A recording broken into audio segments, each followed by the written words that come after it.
बिस्मिल्लाहिर्रहमानिर्रहीम। बचत का अनोखा राज।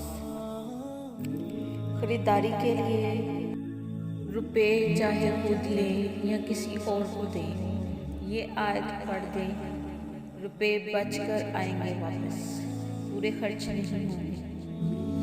इस आयत को आपने पढ़ना है, इन्नल्लाह व इन्ना इलैहि राजिऊन।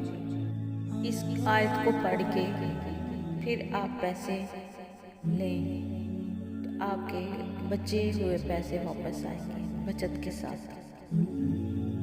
दुआ में याद रखें, चैनल को सब्सक्राइब कर दें, शेयर कर दें, बेल को ऑन कर दें। हमेशा दुआ में याद रखिएगा और लाइक भी करें, शेयर भी करें, क्योंकि अच्छी बात फैलाना सदका जारिया है। अल्लाह हाफ़िज़।